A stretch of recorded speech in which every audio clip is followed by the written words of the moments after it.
guys, my name is Jason Duffney. I'm from Earthworks, also known as the Pond Guy. Today I wanted to show you the difference in water gardening versus koi ponds. Let's get started.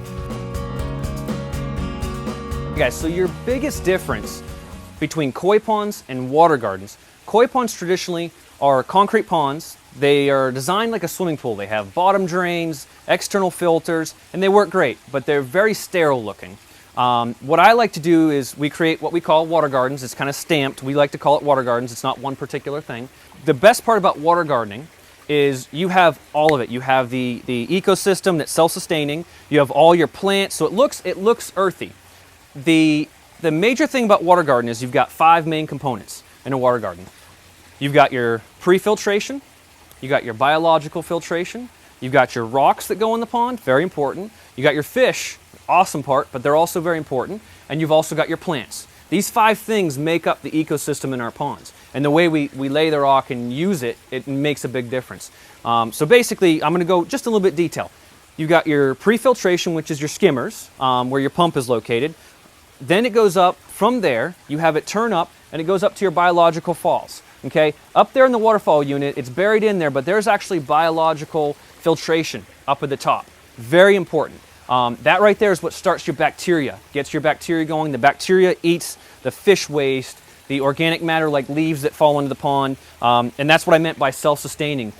That material falls to the bottom, the bacteria eats it and churns it up and allows it for the plants to then absorb.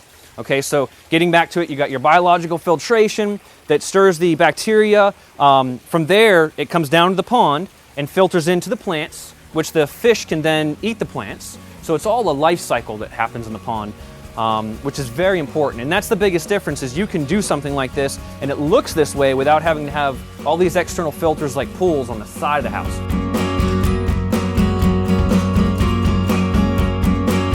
So we've already talked about the entire water garden and what benefits that it has. What I'd like to talk to you about is with this exact same pond, we've done an add-on, not necessary whatsoever, but for the needs of our customer, we have this reservoir that's underground down here. It comes all the way out to about where I'm standing. It's a big reservoir about 3 feet deep, and this thing right here will hold rainwater. We actually utilize the roof water, runs through gutters, runs down, and pours into the cistern, okay? And we use this. The reason we put this on for our customer is she's a big veggie garden lover. She loves her veggies. In the wintertime, she loves her lettuce. In the spring, she loves her tomatoes. So we went ahead and designed this for the use of storing rainwater. 2 benefits, actually. The 2 things that it does is it allows this pond to always stay full. The rainwater collects down here in a 500-gallon cistern, okay? It's all about that self-sustaining. This right here can draw up and down, but the pond itself will always stay full. Plus, the added benefit of this is we actually have a hose spigot over here. I don't know if you can follow me, but here's a hose spigot that we actually turn on, okay, while the pond's running, okay, and we use that same pond water for the veggie garden. It's got lots of great nitrogen in it, so it's great for the water. It's better than city water, better than well water. It's probably the best water you can use besides rain, but we actually utilize the rain in here.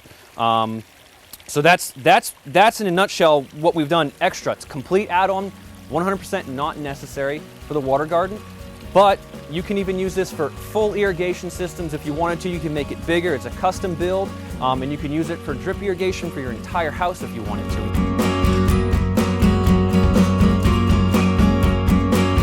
Okay, so for rainwater harvesting, most of our applications have gutters. Most of our houses that have gutters run the entire length of the house that we can reutilize the water. When it runs in there, we have a little pre-filtering system at the end of the gutter, then runs down through a French drainage system into the cistern.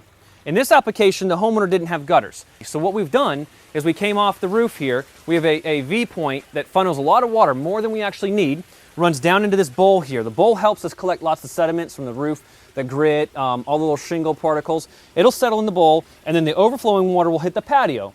Okay, from the patio, we have a very nice gradual slope to a V-point here that will run the water all the way down into the mulch and then flow into our cistern, which a lot of homeowners can come out and inspect to see if they've got enough water to use for their veggie garden, or if they need more for the pond, they can go ahead and pull this bad boy out and look inside and see how much water they've actually got inside.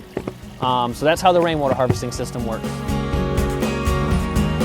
All right, guys, I'd like to thank you for coming on our pond tour, and I hope you got lots of benefit out of it. We also do a lot of seminars at Earthworks Garden Center. You can get any of the information on the website, and also we have a Facebook, so you can go ahead and like us there and see when we're doing our seminars. We do seminars on the ponds, veggie gardens, pretty much anything you can do in your backyard.